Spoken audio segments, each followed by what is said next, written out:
Thank you so much for being here, both in person and online. My name is Anna, and I coordinate the Youth Towards Zero Food Waste campaign of the World Food Forum. And I'm joined here today with my co-moderator, Oshin, who leads the education program of the World Food Forum. Hi, everybody. Thanks for joining us here, and also acknowledgement to everybody online. So yeah, as Anna mentioned, I'm leading the education program at the World Food Forum. And for those who don't know, the World Food Forum is a project that's being hosted by FAO in the Office of Youth and Women. So, Anna. So this is our first episode of the Zero Food Waste Culinary series with an in-person audience. So thank you again for being that in-person audience. And thank you very much to Eataly for lending us this beautiful space and all the wonderful ingredients that we're going to be using today. And also, I'd like to mention that we are live streaming this event on Zoom. So if anyone feels uncomfortable about that, it's also going to be posted on YouTube. If anyone feels uncomfortable, feel free to just let a member of the World Food Forum know or step out at any time. So yeah, as well as yourselves online and our audience here today, we're also joined by a very special guest, Chef Irene Volpe. So Chef Volpe, who is also volunteering her time as part of the Youth Towards Zero Food Waste campaign that's been run by the World Food Forum. In addition to this, Chef, you're also a TV star, a content creator, an author of a book which you can see outside for everybody here, Cooking with Emotions, I believe. And also a culinary instructor, I believe. So we're very pleased and grateful that you're here to share your experience with us. And thank you very much. So first of all, I think you should give a big round of applause to Chef Irene Volpe. Yeah. And not only Chef Irene Volpe, but we also have to say a massive thank you to our host today, Eataly. This is actually my first time here after moving to Rome 4 months, and I can't believe it's my first time. Wonderful place altogether, really. And the history of Eataly as well throughout. I think it's not just only in Italy, but also around the world. There's many different places, New York, Paris. So yeah, it's a really amazing place. So thanks a lot. A big round of applause for Eataly. So today, Irene will be taking on the Use It Up Challenge. So in the Use It Up Challenge, she will be using 3 mystery ingredients and turning them into a delicious dish, which will be tasted by our panel of tasters. And that portion will then be followed by a Q&A on low waste cooking along with Irene. And you might be asking, well, what are these Use It Up ingredients? The 3 ingredients were selected by the team at Eataly this morning because they have upcoming expiration dates or they have aesthetic imperfections, but they're still perfectly good to eat. However, this type of ingredient sometimes in home kitchens get thrown out rather than used and enjoyed. So today, Irene will show us all how with some creativity and determination, we can use it up, reduce waste, and create delicious food. So now, over to you, Chef.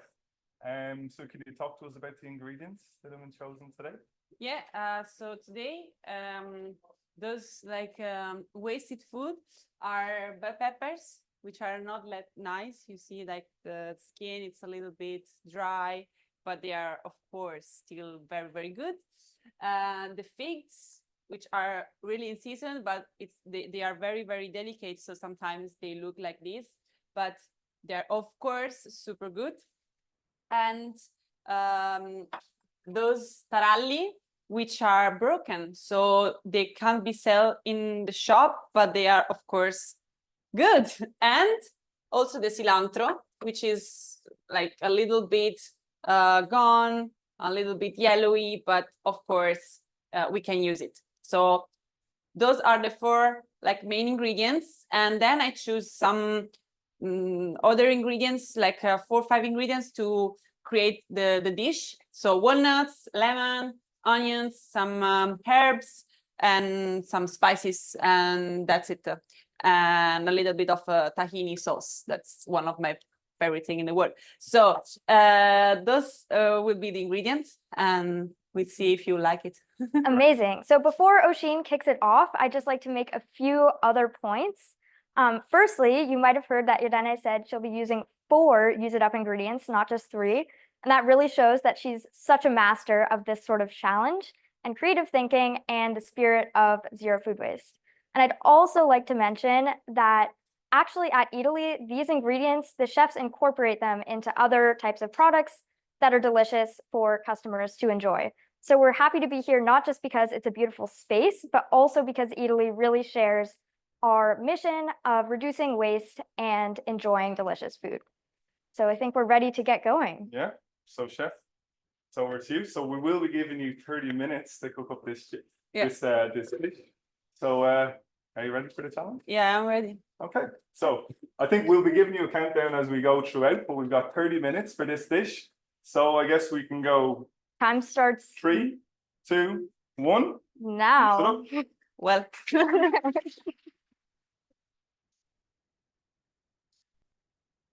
so I'm just worried about just the bell peppers because I have to roast them. Okay. And normally it takes a little bit longer than like 25-30 minutes, but I have not enough time, but I will do it anyway. Yeah, when I saw the ingredients, the first thing that came up to my mind was like this dish.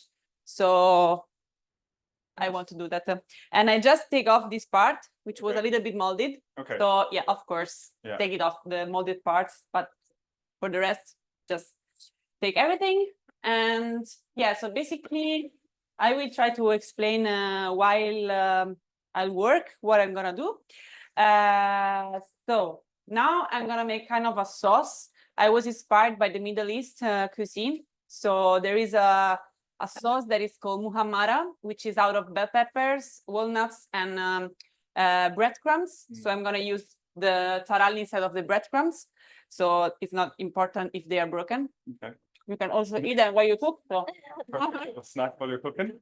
Some spices, and also I'm gonna use the figs like entire, like a little bit roasted on the pan.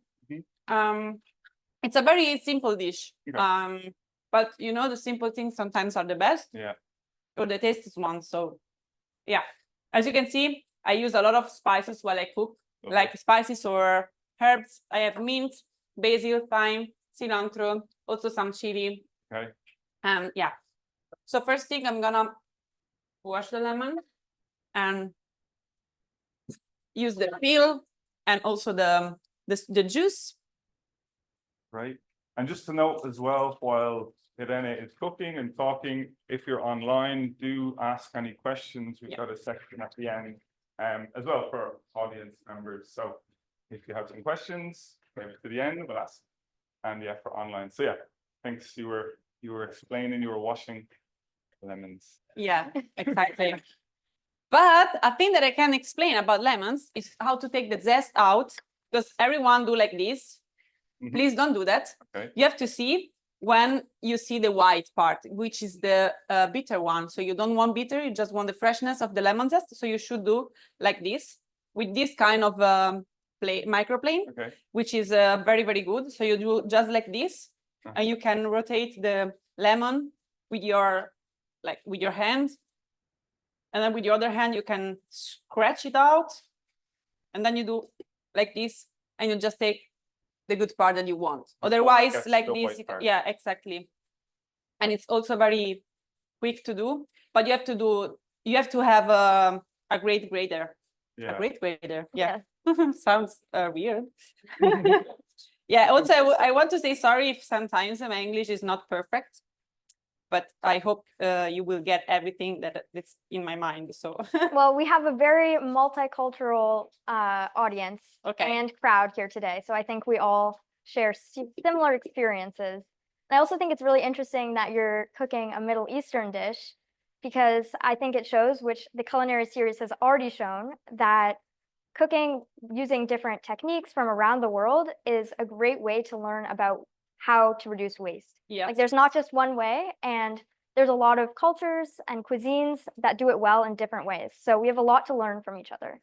Yeah, I think that in Italy, we have a strong tradition about food, of course, and a lot of no waste tradition in a lot of our traditional dish. But it's very common in all the countries to have this kind of food, like meals that you create with something that maybe it's a leftover from yesterday, from the other day, or something that is about to expire. But in the last years, like 50 years, we kind of forgot about that because everything was available in the supermarket every day. So we started to waste a lot of things to take everything new every day, perfect, cool, nice. And yeah, that's a part that we should like came back to a little bit to the past. Yeah. Yeah. So I moved to Rome in February. Yeah. And I do notice in the supermarket, you still have options for local fruits and veg, especially where coming from Ireland, we import a lot of our food in supermarkets. So obviously if people go out of their way, there's farmers markets and that, but it's something that, I think in Rome and in Italy, we're quite fortunate as well with the produce that produce throughout the year. But yeah.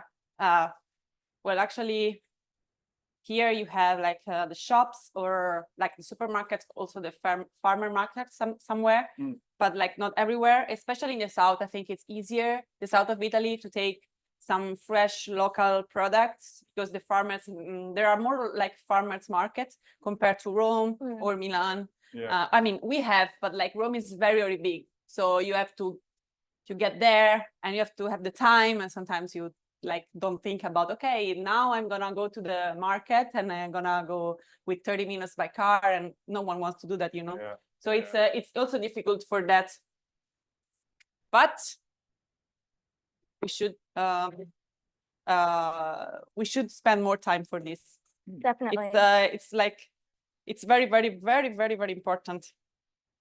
So speaking of the importance of food loss and waste, while Irene continues her preparations, does anyone have a guess of how much food is wasted or lost every year? A percentage?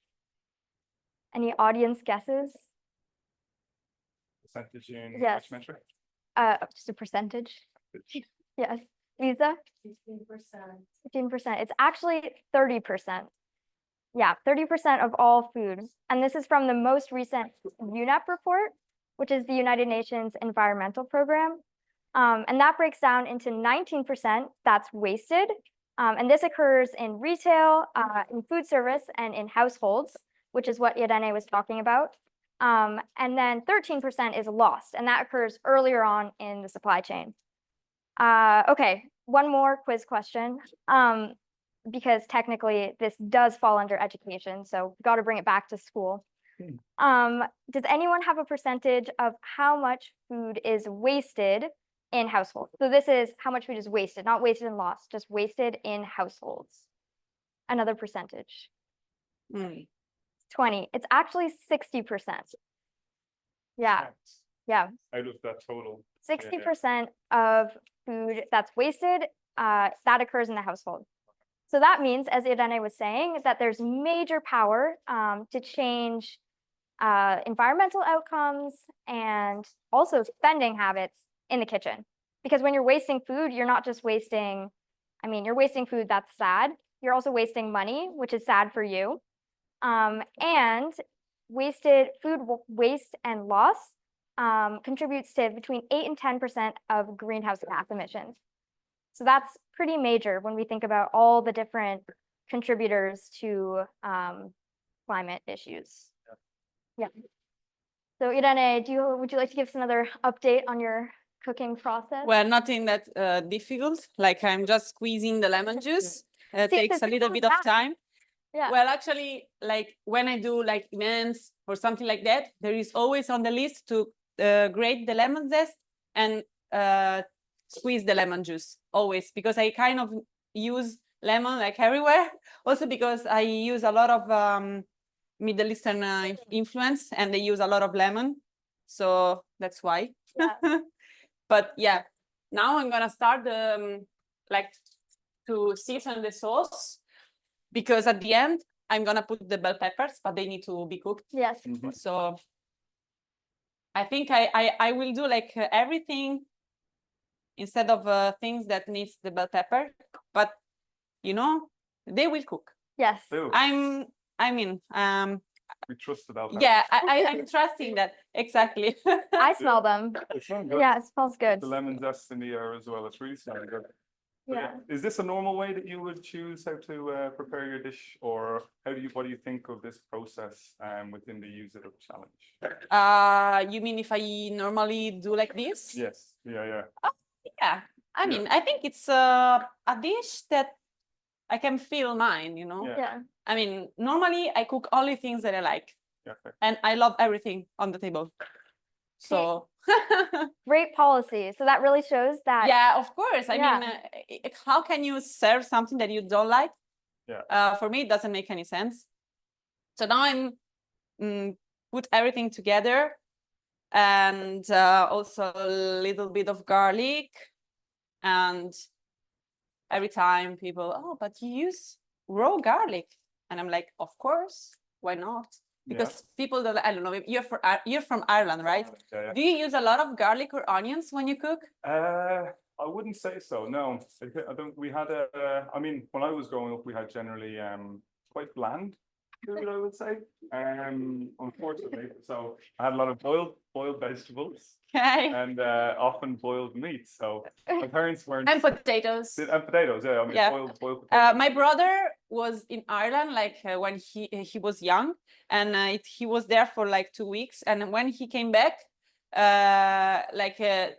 he wanted to eat everything instead of potatoes. Instead of So potatoes. yeah, he was like shocked about the amount of potatoes you eat. Yeah. He just ate potatoes for 2 weeks. This is what I mean, potatoes are super good, but like I don't know. It never happened to me that I was like sick out of some ingredients. Yeah. So I don't know, but yeah, I wouldn't say we use a lot of garlic. Well, I mean, it depends obviously on your family, but yeah, in my family, we didn't use a lot of garlic or onions. Now, is it something that you use in Italy?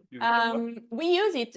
It also depends on things and on places. Yeah. But I really like garlic, so I use a lot of garlic. Yeah. Anyway, but some people are like, are a little bit picky, you know, Yeah, they don't want onion and garlic because I'm not gonna digest it, and just it's something in your mind. Yeah. It's also an allergy, so maybe someone is really allergic to something. So okay, but like 95% of the time in my as I could see, they are just picky.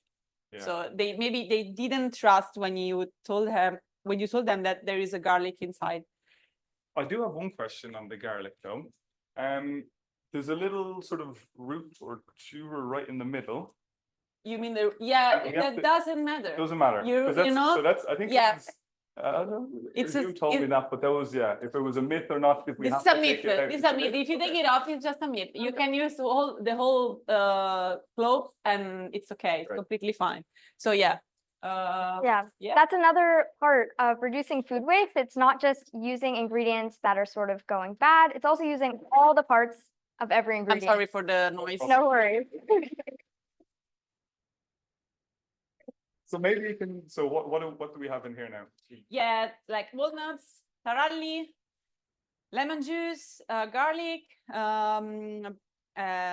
chili powder, smoked paprika powder, and a little bit of olive oil. Then at the end, I will add the bell peppers. The lemon zest always at the end. Okay. I don't want to mix them, otherwise it's gonna be more bitter. Mm-hmm. And like this is like the base of the dish. And then I have to mix it at the end, of course, with the bell pepper, but it's still like it smells very good yet because of also the paprika and whatever. And then I'm gonna do like a tahini sauce, which is also from like very typical in a Middle Eastern country. It's like the base, how they use tahini, like the basic. Yeah. And I love it. And it's just an update, 13 and a half minutes gone. 13, almost 14 minutes gone. almost 14. 14. Oh no, it's okay. It's half time. It's okay. You'll see the dish is very easy. It's 4 things. I just need the bell peppers. And yeah, so a little bit of lemon juice, a little bit of salt, and a little bit of water.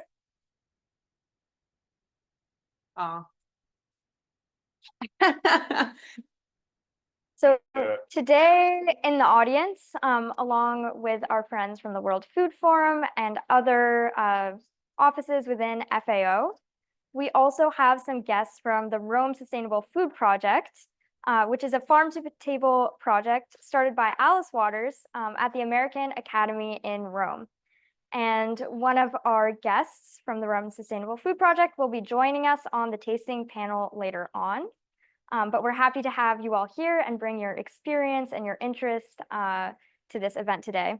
We're also joined by some members of Recoup, which is a volunteer network in Rome and Milan, where they recover unsold food from local markets and redistribute it.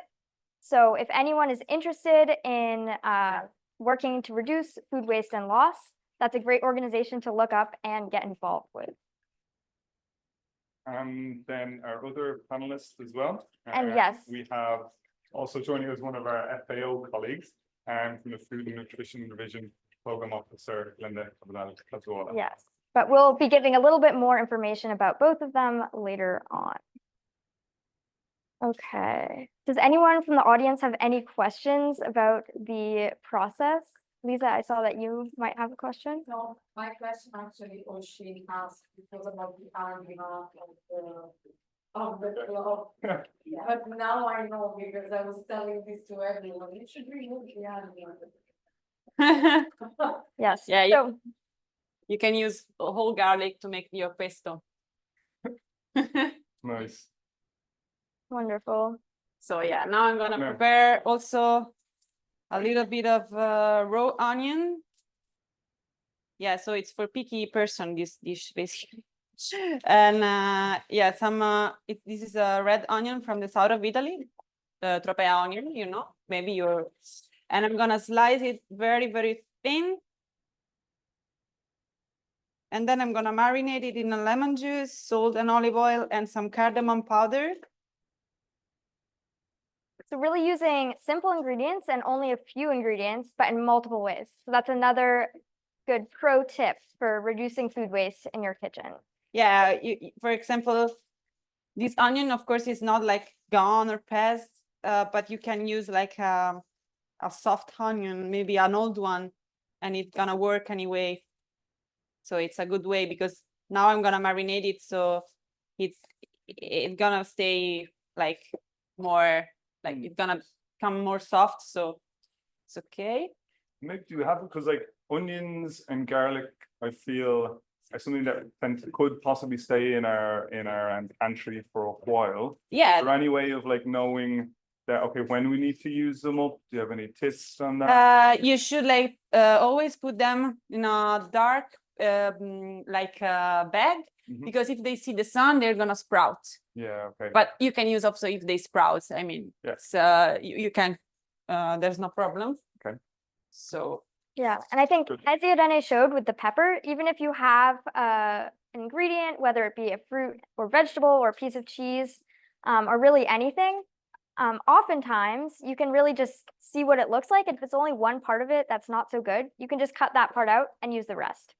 And one of the best ways to know whether food is still good to eat is to smell it and to taste it, because expiration dates, they can be kind of confusing. So smelling and tasting, best way to do it. Yeah. Yeah, and maybe, so obviously we mentioned at the beginning, this is part of the culinary series for the Youth Towards Zero Food Waste campaign. Yeah, so we can talk a little bit more about the Youth Towards Zero Food Waste campaign. It was started about a year ago by Anna and Leticia, who are also here today, helping with the Zoom production. And they started this campaign because they noticed that within the efforts towards reducing food waste and also loss, there was a lack of youth engagement. And at the World Food Forum, we really believe that young people are critical to improving agri-food systems and tackling social and environmental problems. So they started this campaign, and since they started it, we've had multiple events and initiatives, including this culinary series.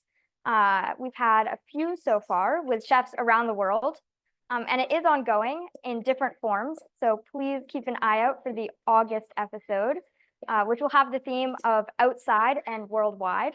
So give you some inspiration for your end of summer travels. And yes, it's always very interesting to see what different chefs think about reducing food waste, how they think about it, what techniques they use. We've had some indigenous chefs speak about preservation, which is another really great strategy to reduce waste, is making things last longer. And I'm personally very excited to see what our outside and worldwide chefs cook up, because I think they're going to be filming in some very adventurous and beautiful locations. Right. Yeah. Yeah, it does seem to be an issue that's at the top of young people's minds, food waste.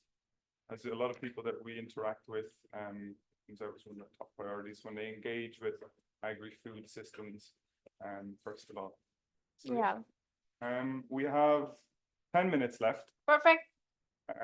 The peppers are darkening in here. Yeah, they're almost done. And the figs are also, as you can see, beautiful inside.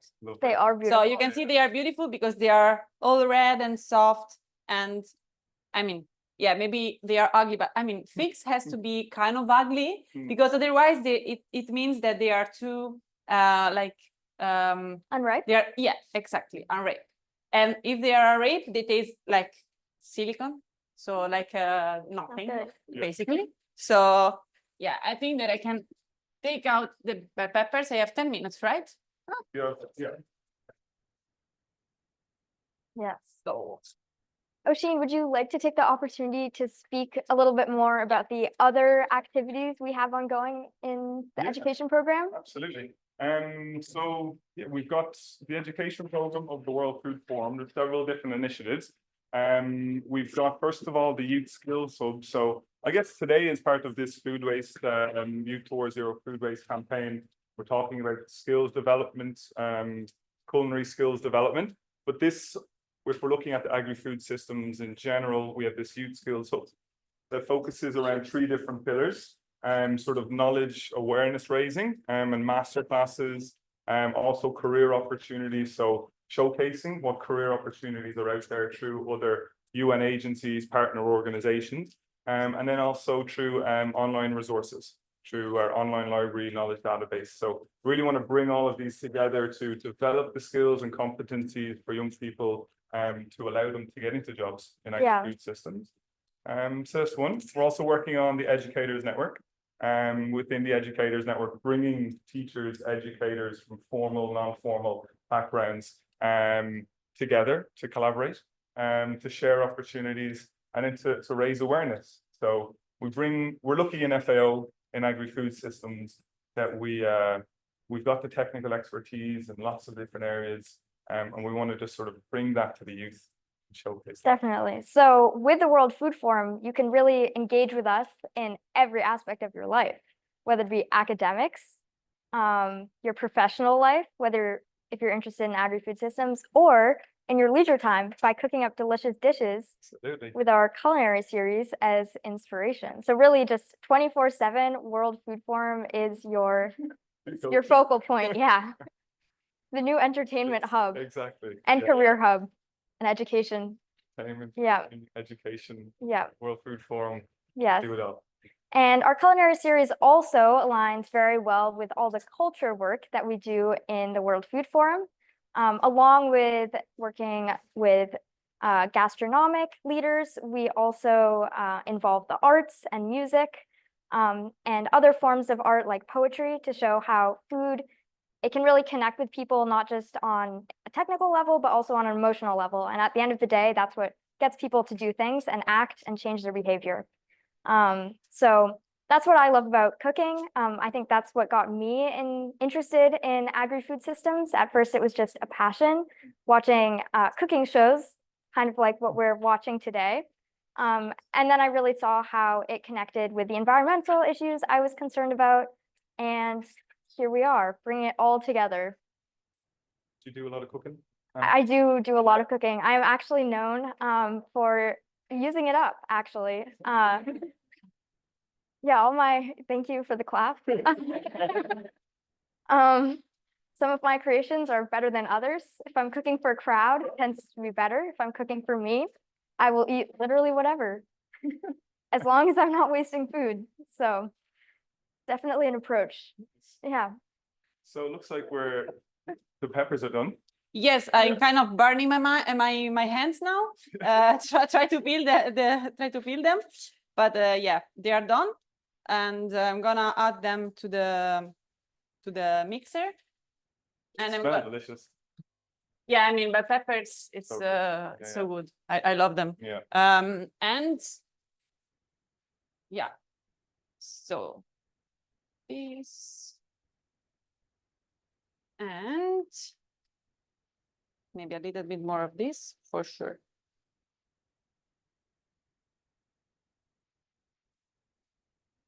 Yeah, I need to mix well. So Still have 5 minutes. yes.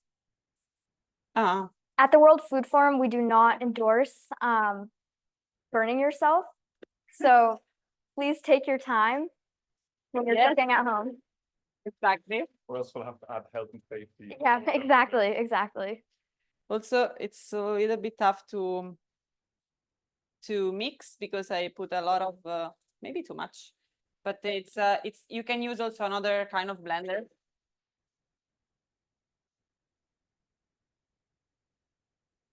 Blitzer. And you can also use this kind of pesto. It's not a pesto, of course, like for pasta. If you want. Multi-purpose. Yeah. If you make extra, could you freeze it? Yeah, but you can save it in the fridge for 4 days.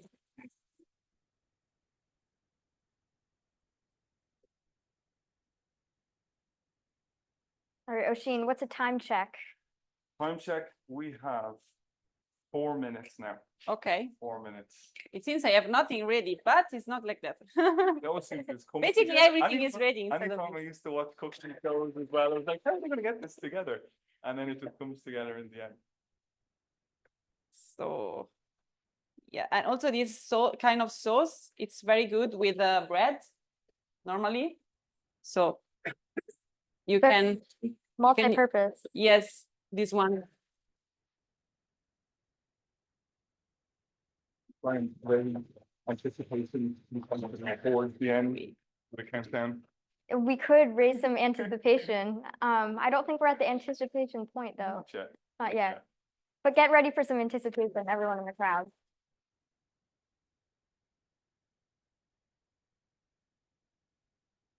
Yeah. So recap, what do we have in here altogether? Yes, What have we it's listed up for our ingredients? it's taralli, bell peppers, walnuts, lemon juice, garlic, some spices, and yeah, everything. I said everything, I think. But it's just I have to taste. How is it? It's good.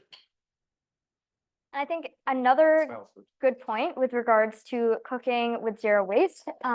Shopping is very important. So when you go shopping, maybe think about, do I need to buy everything at once or do I just need to buy a few things? And often having staple pantry ingredients, like Irene is saying tahini is one of hers, along with garlic, onions, lemons, those things don't really go bad very fast. So it's nice to have those things on hand. And then you can use those ingredients that might go bad faster, have a few at once and make sure you use those, but use your supporting ingredients that you're used to make those dishes. And that's a trick. That's a trick, good trick. Plate the blitzer. Yes. Okay. We should be ready for plating. Ready I for hope. plating? Yeah, We should. have just about 2 minutes. Yeah. Maybe we need one more. I don't know. We'll give you the 1 minute nod. We'll tell you when it's 1 minute. Nice. Okay. So as the plates, I have to. Today, we also have a very special plate, which was one of the plates that artist Marta Abbott, who's based in Rome, made for our Sustainable Gastronomy Day event. And the plate that Irene has chosen, it's one of the 17 plates that were in honor of the 17 UN Sustainable Development Goals. The plate that Irene has chosen is the Sunshine, which is the plate about energy. So energy also, of course, ties into everything, as do all of the sustainable development goals. So if you ever are bored while you're cooking, you just run through the sustainable development goals and think about how it connects to what you're making. There you go. Fun little exercise for the home cook. Exactly. So this is looking lovely. Smells delicious. So I do apologize to all online audience members that don't actually get to enjoy this feast for the senses. But yeah, so talk us through the process. We have 1 minute left here. Yes, Yeah. sorry. Production is now in the kitchen. So I put the cream, then the fig, and then a little bit of this onion salad on the sides, then the tahini sauce. Mm. Also, I'd like to point out that this dish, 30 which is seconds. lots of different flavor components going on and looks very rich and satisfying, it's also completely plant-based. So you can be zero waste and plant-based, and it rhymes. Yeah, no, I need 1 minute to finish the plate. So that is, we finished Yes, and we're plating. 30 seconds. Yes, exactly. Yeah, more or less. The plating allowance. More or less. Yeah. It's just because of the bell peppers. it's- Then I put some cilantro, but not that much because it's very strong. And just like some walnuts here, just for the crunchiness. And also because For the texture. they used to put on the top of muhammara, and of course, in the center, some olive oil. And also on the fig. And a little bit also of thyme. And that's it. Wow. I think I'm hung this in for a treat. Yeah. All right, done. beautiful. Okay. Let's give Irene a round of applause.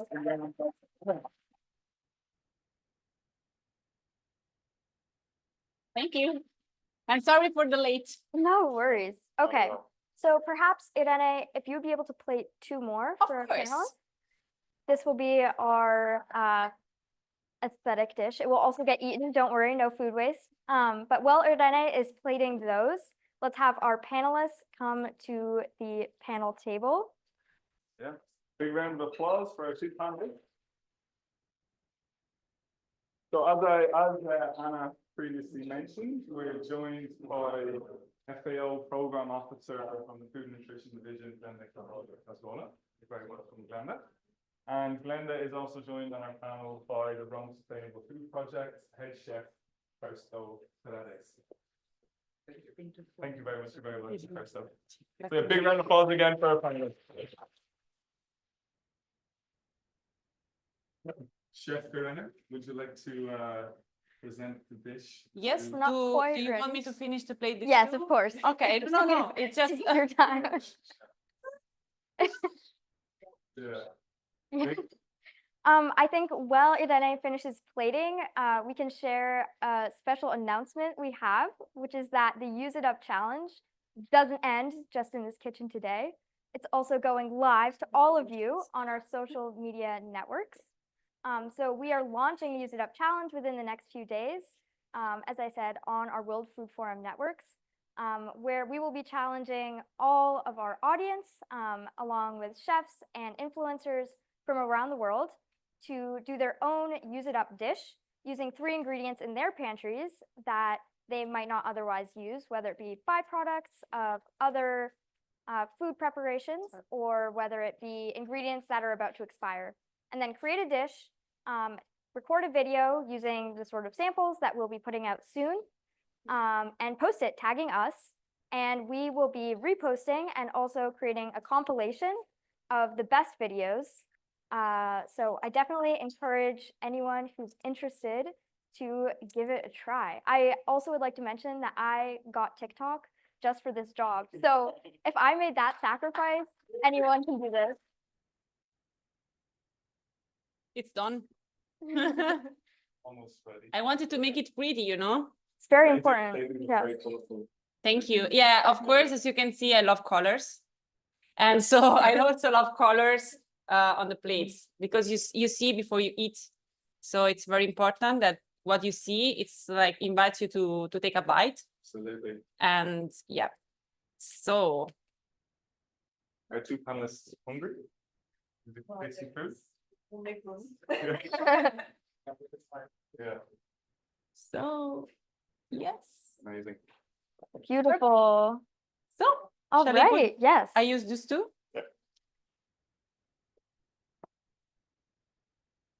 So, hello. So, this is the dish. Okay, I will explain. It's like Mediterranean muhammara sauce using taralli instead of the breadcrumbs. So it's out of bell peppers, smoked paprika, some chili, and lemon juice and lemon zest. And then we have a fig, like a natural fig, a salad out of tropea onion with some flavor herbs, some cilantro, some thyme, and sauce out of tahini and lemon juice. So hope you like it. Thank you. Beautiful. All right. So Glenda and Fausto will take their first tastes. And then we'll ask for some comments from them. And then we'll move into our Q&A. So we'll do the rest of the eating and tasting later. Some initial tastes right now.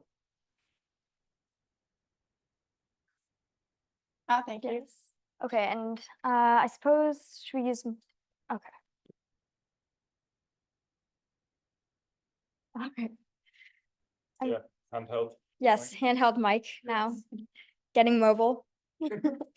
Glenda, do you have any initial first thoughts? Yes, it is. Pass the mic. Thank you. It is rich in flavor and very delicate. So it seems like a contrasting way of describing it, but truly you can sense the different scale in flavor and the different consistencies, but it all comes out very harmoniously. So congratulations. It's Thank you. amazing. Thank you. I find it very fresh, very summery, very vibrant. I can tell that you like Yeah. you like lemon Yeah. juice.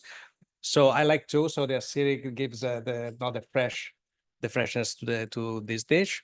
It's very light, beautiful as an appetizer, and I mean everything you put, I like it. So it's one of all of them are. I can't really say that I don't have favorite ingredients, but this one is really one of my top for the summer. Ah, So beautiful. nice. Thank you. Thank you.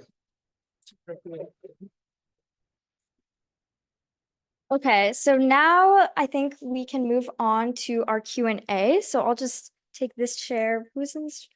Or there we go. Another chair coming in. And then Irene, you can have a seat to join Okay. me.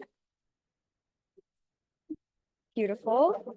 Hello. And I think Irene, if you wouldn't mind, we might have to have your mic be mobile as well, so we can Yes, pass it. Of course. Yes, so whoever is answering the question can take the mic. So our first question, I guess we can start with you, Irene. Okay.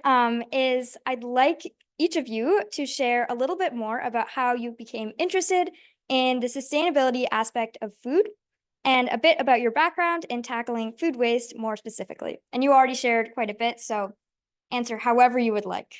Okay, so basically, I think that focusing on not wasting the food, it's one of the most important thing for a chef nowadays. I think that when you cook, you kind of say something, you give a message to people that gonna eat your dish, and so it's not just feeding people; it's just like telling them something and about you, about the world, the planet, and whatever it's your message. And like that's something that I really say. I cook with the emotions. So also my book, it's Cucinare le emozioni, which means cooking the emotions, because I'm very connected with food in general, and I think that everyone is connected with food. I mean, you eat in your life, basically. So for sure, you're connected with food somehow. But the thing that maybe a twist that maybe chefs has is to have the possibility to raise awareness about some topics, as for example, the food waste. And it's on my top 3 of topic that I would like to pass to the other. So like when I maybe organize a tasting menu, I always think about, okay, but then there is something that I can reuse for another thing, or I can eat, like, I don't know, also the stuff, eat. So sometimes the most common thing is to take an extra thing that is gonna be wasted, and you do it for the staff food. Yes. But it's of course it's good. Yes. But you can also try to not have less waste as possible. So yeah, and I try to manage all of these things, and I hope to give the message to the customers. Definitely. And especially because you are one of the young people, as am I, even as Oshin. Even Oshin. It's so important for young people to also be inspired by their peers and also by people that they look up to in other ways, to reduce food waste, because at the end of the day, we're going to be the ones determining whether food is wasted or not wasted and the effects of that. So it's very important to have people like you spreading this message. Okay, now let's see. Let's have Glenda answer that same question about how you got interested in food sustainability and food waste more specifically. Thank you, Anna. So in my case, I think my biggest source of inspiration was my mother. She's a great source of inspiration for many things, but she is herself very conscientious about the environment and never wasting, food. So she taught me from a very early age to be mindful and try to understand what you're handling. So the food and where it comes from, the seasonal foods.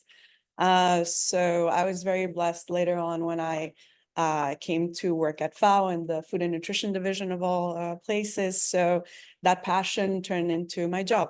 So now I get to spread the message and passing it on to my child. Beautiful. Thank you. Yeah, I think be sustainable. It's a mindset. So I think everybody in each one of us, it's sustainable in its own way. So it just depends how you wanted to pursue your goals. So at the moment, we're talking a lot about this. So we are refreshing something that in the past, like she was saying, we were not raised in that way. We were raised not to waste, not preserving anything, and use everything as possible. But then, for some reason, now in time, things went different, and then the wasting reached levels that were unacceptable. So now we're talking again about sustainability, and I'm happy because I think what we can do, it's awareness. So be aware of what we have to do in each single household, and how we can, as you said, not buy with now mind and thinking about what you're doing, what you're going to eat, if you're going to waste it or not. That's all important aspects of the sustainability.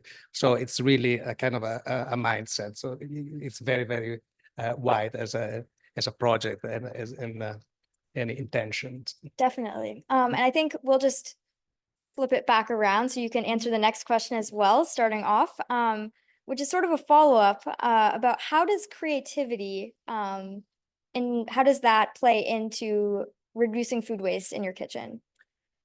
Well, specifically my kitchen, which is the Rome Sustainable Food Project, which so the RSFP inside the American Academy in Rome, it's the creativity is what make us like be happy every day, because basically we have the same guests, let's say, which are the artists for a year long. And we have to, in that in mind, we have to understand that they can eat the same thing over and over. So, and because we are, of course, sustainable and seasonal, we perfectly know that. Summer is fine, spring is fine, because the range of products are wider. But when you come to autumn and winter, you're going to have no, the brassicas and very few things. So that's where, you know, fantasy has really, you have to throw your brain out there. But, you know, we are used to do that. And people knows that our, let's say our guests, they're very, very happy. My colleagues are here in the audience, you know, my colleagues, and we challenge each other as well to find something new, because we can be bored as well after a while, because we repeat year after year the same recipes, even if they are different and many. But we love to be always curious, keep our curiosity very, very high, and learn something more. Then we have a program, which is an internship of people that apply online and they come to cook with us. And these people, which one of the members is here, just finished. And they come and they give us, again, more information and something new to work with. And that's our excitement. Yes, that's so important to hear, to get young people involved in different ways and keep pushing each other, because accountability between different people, whether it be in the kitchen or in a family, that can also help a lot. Okay, so Do you also have some questions from the audience? That's from the online audience? fantastic. I'm going to ask one more question and then we're going to go to our online question. So thank you for paying attention. I was going to turn over to you next. So Irene, I'm wondering, when you're cooking plant-based, do you think that there are different challenges and opportunities when it comes to reducing food waste when you're cooking mostly with fruits and vegetables and other non-animal products? Thank you. Yeah, I think that also maybe I saw statistics that the most like the most ingredients that goes to the bin, it's fruits and vegetables, Yeah. because they of course they can't stay for long. We are used to go to the grocery shop and pick up like packed things and forget them in the fridge or in the kitchen, and then don't use them. But with fresh things, you can't do that basically, because they're gonna be too ripe or they're gonna mold or whatever.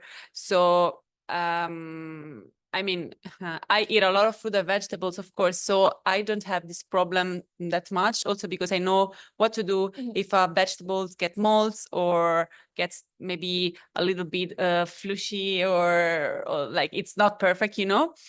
But I think that for a lot of people, opening the fridge and seeing like molded zucchini, it's like, oh, what can I do with that? I have to throw it away. And like sometimes, yes, it depends, of course. But the point is that you should not Automatically. yeah, like you should think about what can I do otherwise. And also when you go to the grocery shop, you should think, oh, will I cook it like now, tomorrow, or next week? So do I really need to buy it now?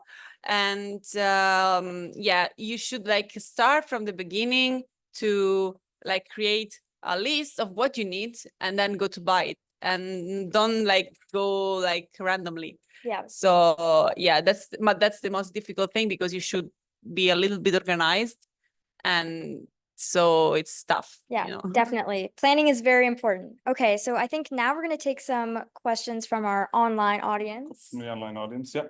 So first one was about preserving this dish, but I think it's probably so delicious you won't have to worry about preserving this dish. But yeah, if somebody was to preserve this dish, how would they preserve it? Yeah, of course, the sauce out of the peppers and taralli, you can like store it in the fridge for 4 days. So I mean, you can make quite a lot if you want, but you can eat it for like up to 4 days. Of course, preserved in a closed box, and in a proper fridge that it works, of course. And the best things to preserve is in the bottom part of the fridge, because it's the coldest one.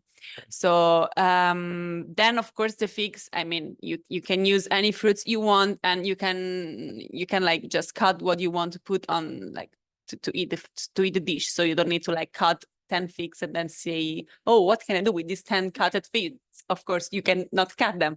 And about the onion salad, you can also store it in the fridge like up to 2-3 days.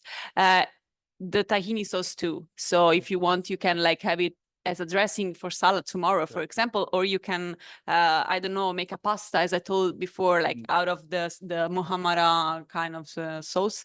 If you want, you can freeze it, but the point is that if you freeze things, then you should cook them. It's better to cook them. So maybe I would not recommend to freeze anything in this dish, just to prepare like a small amount. And if you have something that you really don't know how to use, like call some friends and make a dinner. I don't know. It's a good tip. Yeah, exactly. And I might come just for the next one online. So what innovative approaches or technologies are being explored to reduce food waste and increase the sustainability of global food systems? And how can cooking practices and traditions be adapted to support these efforts? So Fausto, I don't know if you want to go to you for this one. So looking at the innovative approaches or technologies that are being explored to reduce food waste. Yeah. Technology, I think there is nothing that it's invented that we didn't have yet before. So for that, or they're saying if technology they can use at home. Is that the question? Technology, innovative approaches on a global scale. Individual approaching as individual approaching when you have when you buy something in general, it's as I say, you have to hold the whole produce you buy. And I make always the example of the cauliflower. Yeah. The cauliflower, you rip the outers and you throw them normally. Not normally anymore. So what you can do with that? So you have to start thinking. That's the creativity we were talking about. So you can cook them, smash them, fermenting a lot. Yeah. Now it's fermenting. What something is very, very actual. Yeah. You can ferment basically everything. That's what we have. It's just a very fizzy drink for summer. So good for that. Yeah. You can dry. You can so yes, dry things, or you can macerate sometimes. Yeah. So the techniques are several. Yeah. If you just think about the problem is, as once again, when you have something in front of you and you buy it, don't buy it just because you like. Don't buy asparagus because you like the top of the asparagus. Yeah. Because even the rest can be a beautiful soup. Yeah. It's interesting thinking about the future using methods from the past. Yeah, it's a connection. It's a creativity. Yeah. Maybe Glenda as well. You want to look at that question? Very much feeding into what is being said, I think that there is a newfound interest in preserving foods and minimizing waste and in reaching sustainability. So what is always interesting, I'm going to do a little bit of product placement, but during the World Food Forum, there's always, innovators and inventors that come to the flagship event to show what they can do to reach that goal and to preserve foods or transform them. So I think the sky's the limit. I think there are a lot of techniques, but I also appreciate this newfound interest for older things that were done back in the day that I remember my grandmother's teaching me. And I think we are very lucky nowadays because we are living in a moment that is very rich when it comes to ideas in preserving food and tackling waste and just having fun with food, I suppose. Great. All right. I think now we'll take a question from our in-person audience, if anyone has one ready. Yes, Charlie. Here. It was mentioned before that 60% of domestic food is wasted in the household. Okay, I'd be interested to know, in a professional kitchen, what's a reasonable amount of food waste? And can economics push that number down? Okay, I don't know the statistics, to be honest, but as I could see, there is a lot of food wasted in the kitchen, like a lot. And because of a lot of things. It depends, of course, on the restaurant, for example. If there are a lot of people that work there, you have to make a lot of stuff food, for example. And sometimes you prefer make more than what you need. And then you kind of trash what it's in excess. Then also when you think about a menu in a restaurant, you should think about what you're gonna, what's gonna be a trash, you know, like if I want to use, I don't know, just the top of the part of the asparagus for a dish, I should always think, what can I use? What can I do with the rest? You cannot just trash it, you know? And sometimes with those things like that you have in excess from the menu, you can cook it for the staff food. The point is that you should, as I was telling before, you should like try to create a menu that has basically zero waste as you can, and then the excess you can cook it for staff food, and then you should not like cook a lot of staff food and then trash what's in excess, because it doesn't make any sense, of course.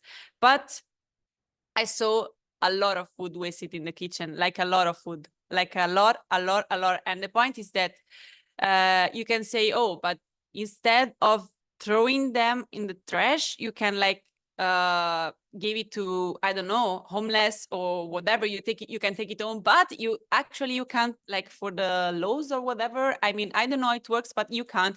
You should like just once I saw like it was like a big restaurant for the offices, and they had like a company that came to take the excess and then give it to the homeless. You should like pass with another like company or whatever that does it for you. But it's for me, it doesn't make any sense, because this food is gonna be to the bin, and it's better to try to save it in any way instead of just throw it in the bin, because law says that it just doesn't make any sense. So I think it's a very good problem. But also I think that I want to also add a thing to this question, to the previous question, sorry, that one of the most important thing is from the top of the pyramid, you know, like we are kind of the bottom, we are the customers, but there is a system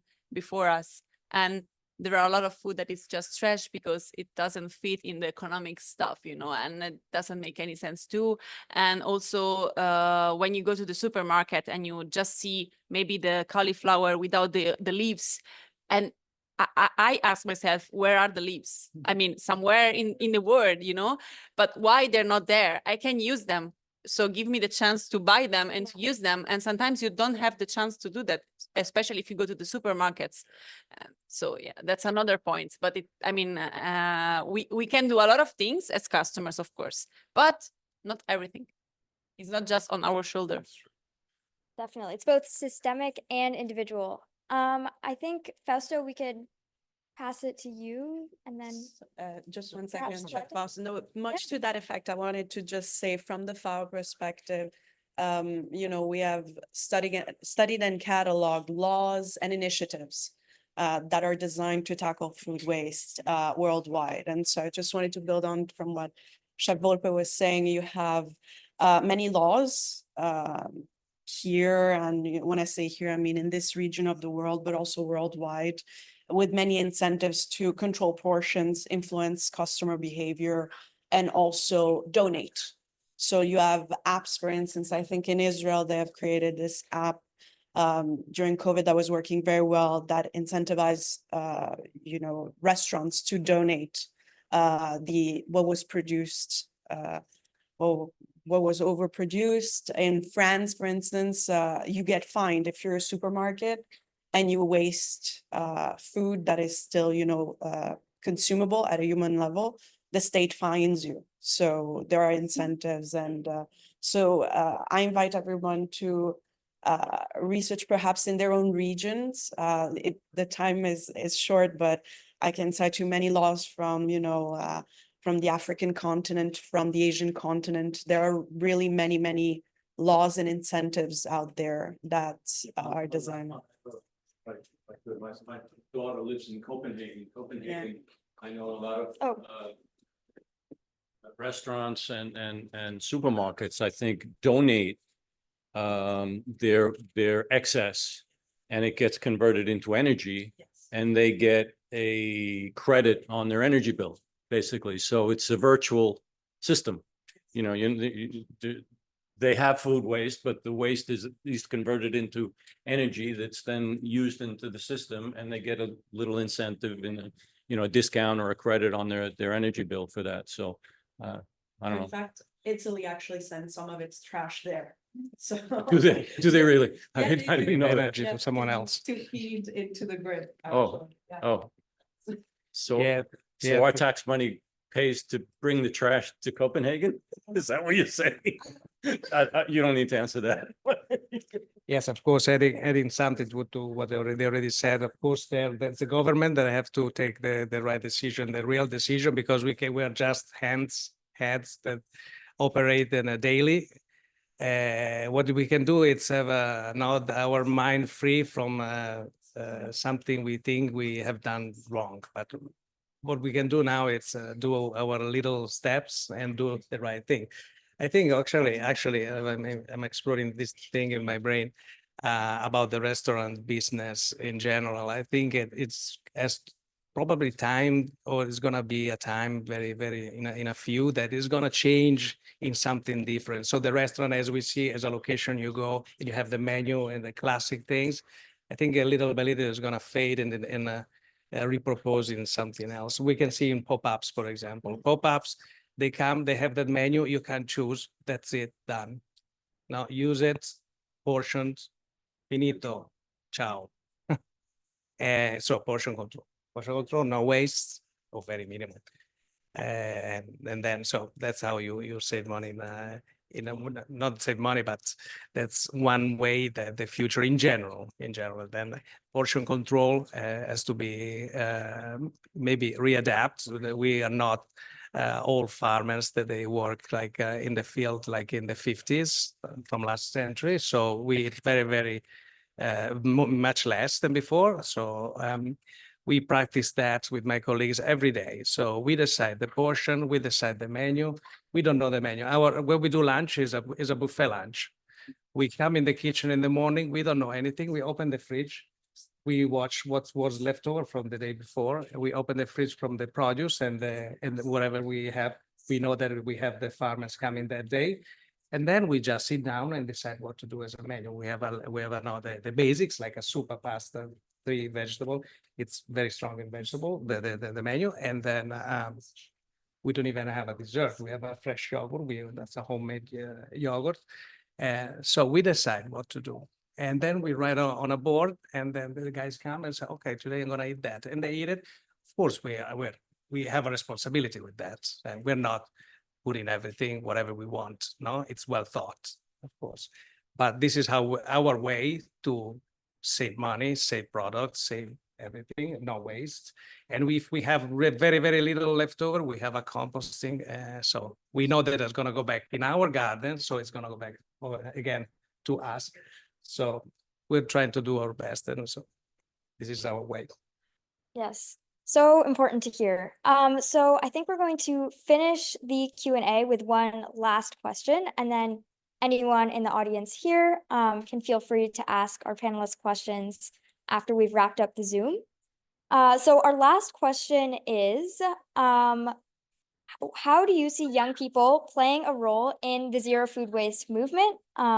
So just sort of a closing remark for the young people watching today, touching on their particular role, responsibility, and their opportunities that they have to help shift the tides with food waste.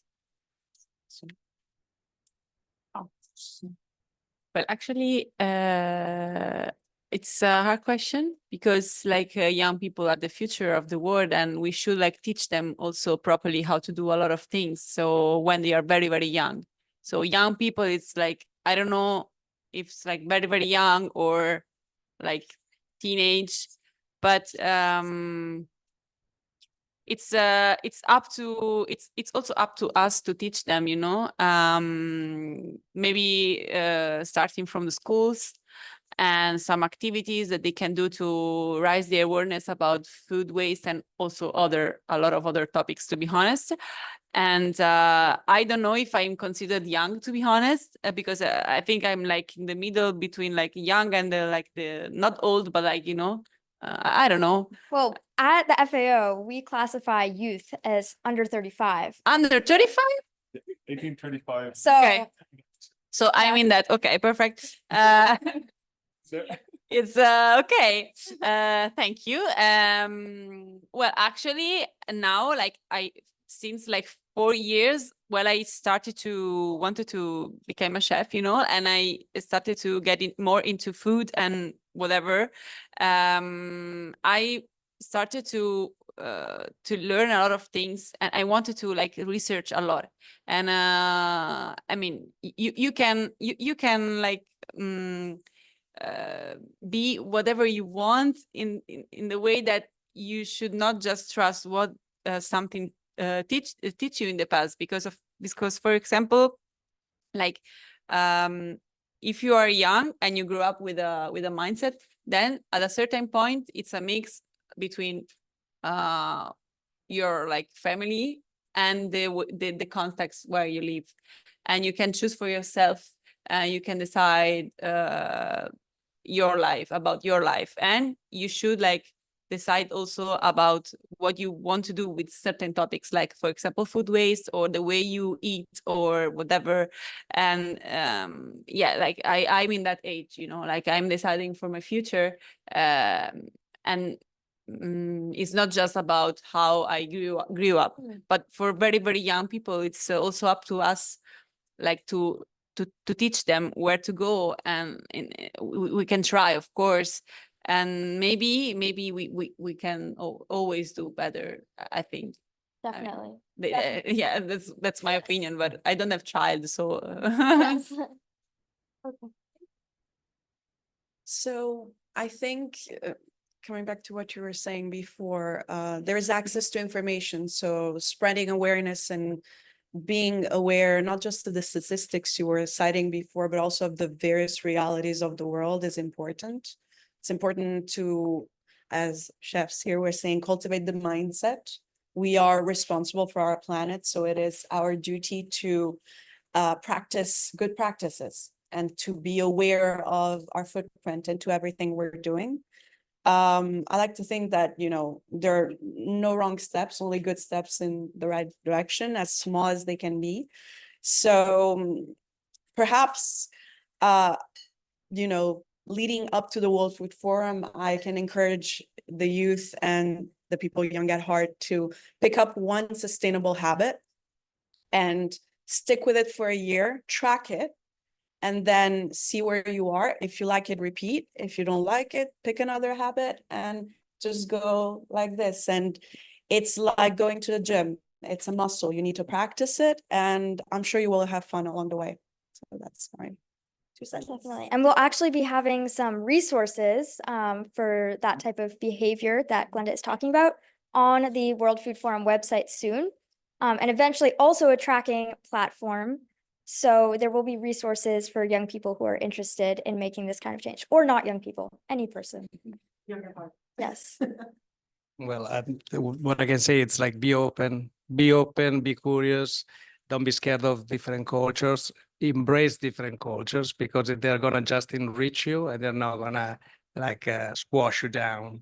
So that's what maybe we can say now. And everything you're gonna learn, it's just something more that you have, it's part of your baggage that you're gonna have, like cultural, that you can have with yourself, and then you can then take steps and do and be sustainable in the way you think is best, and then you're gonna be like pushed in some way. I even think that we are all moved by a cosmic energy. I like to be esoteric sometimes. I like to put that on once in a while. So if you're your entourage is like into sustainable practices, you're gonna be sustainable as well. So it's it's the way. Yeah, thank you very much, panelists, for your remarks. And I'd just like to loop back before we wrap this up. I'd like to loop back to your comment, Irene, about the different stakeholders involved in food waste reduction, which of course involves supermarkets, as you were saying, and other stakeholders, whether they be private or not, governments who control the steps earlier on in the supply chain.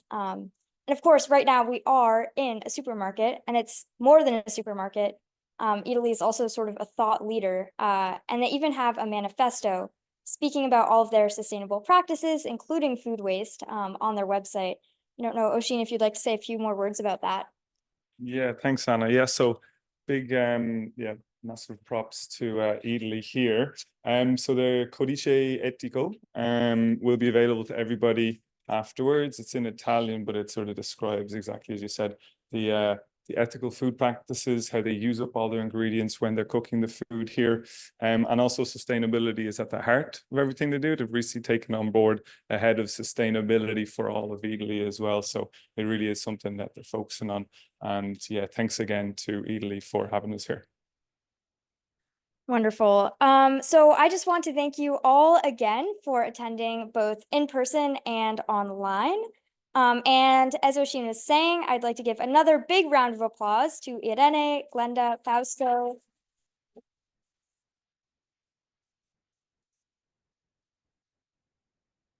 And also the Eataly team, especially Agnese, who's really helped us all come together. And her colleagues, Valentina, Claudia, and Francesca.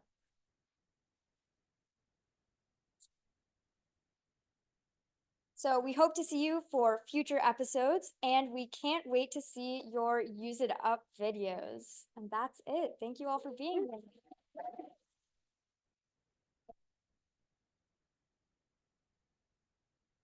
Thank you to the moderator.